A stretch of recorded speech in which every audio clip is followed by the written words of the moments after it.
Il est 7h18, Europe 1 va plus loin. À quelques jours des élections européennes, nous débutons ce matin un long voyage à travers le continent. Notre grand reporter Sébastien Krebs a traversé l'Europe du Nord au Sud à la rencontre de nos voisins. Bonjour Sébastien Krebs. Bonjour Nikos. Alors ce matin, première étape, votre voyage commence aux confins de l'Union européenne, à la frontière qui nous sépare de la Russie, direction l'Estonie. Oui, c'est une rivière qui marque cette frontière. Le drapeau russe flotte à quelques dizaines de mètres de l'autre côté. Nous sommes à Narva, pas loin de la mer Baltique. 60 000 habitants. Particularité, 96% parlent toujours le russe et l'héritage soviétique est toujours bien présent. Surtout ce jour-là, fanfare et drapeau rouge à la faucille et au marteau. C'était le 9 mai et on ne célébrait pas là-bas la journée de l'Europe comme à Tallinn, la capitale, mais la victoire de l'armée rouge en 1945, exactement comme en Russie.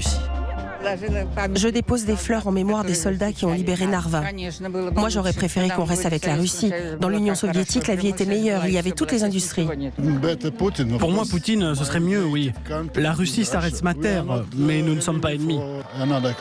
La nostalgie et les passeports russes. La moitié de la ville n'a jamais pris la citoyenneté estonienne et donc européenne depuis l'indépendance il y a pourtant 28 ans. Parfois, leurs enfants non plus. Et certains sont toujours dans les limbes apatrides. Ils n'ont pas choisi, alors ils disposent d'un passeport gris, finalement assez apprécié parce qu'il leur permet de voyager des deux côtés, en Russie comme en Europe, sans visa. Et ces Russes d'Europe, ils la voient comment notre Union européenne, la leur aussi en l'occurrence. Assez lointaine, aucun signe ici de la campagne des élections européennes. Il y a 5 ans, la participation n'a pas dépassé 30%, mais c'est souvent une question de génération. Écoutez, Vladimir, il a 34 ans, il est enseignant, né de parents russes. Lui est devenu estonien, mais c'est toujours un sujet très tendu avec son père, surtout depuis la guerre en Ukraine. Mon père est très pro-russe. Il regarde la télé russe, il lit la presse russe.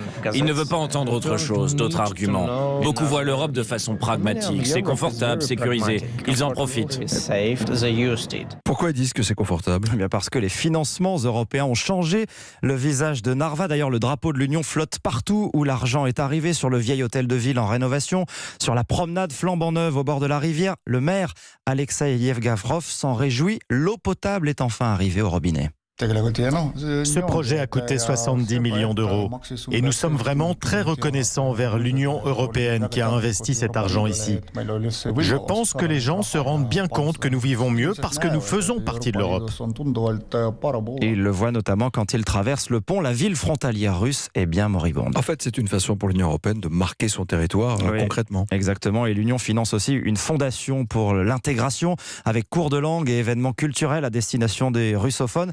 La ville est même candidate pour devenir capitale européenne de la culture. Et la Russie, elle garde des liens avec les habitants ? Évidemment, écoutez le directeur du musée de la ville, Ivo Posti. C'est ce qu'on appelle du soft power, des compétitions sportives, des expos, des événements sympas. Parfois on devine bien qu'il y a derrière des financements russes, mais ça n'est pas clairement affiché. Et voilà comment l'Europe et la Russie bataillent pour exister. Il se dit aussi que Vladimir Poutine envoie parfois des cartes postales et invite les enfants en vacances en Crimée. Alors la Crimée, justement, c'est un peu la même histoire. Oui, alors ça ressemble, même si tout le monde vous promet là-bas que cela n'a rien à voir, que les habitants de Narva ne voudraient pas être annexés. Mais la frontière est évidemment très surveillée. L'OTAN a renforcé sa présence. L'armée estonienne compte aussi, et c'est une particularité, sur ses miliciens civils, la Ligue de défense de l'Estonie, 25 000 réservistes bénévoles entraînés comme des soldats. Sim s'y est engagé il y a 5 ans. Les événements en Ukraine m'ont ouvert les yeux. Il fallait que je fasse plus. On s'entraîne aux armes, on s'entraîne 5 week-ends par mois et 2 semaines en été. Et à tout moment, un texto peut sonner la mobilisation en cas de crise ou d'agression, dit-on, sans jamais citer la Russie, qui est pourtant bien la principale crainte.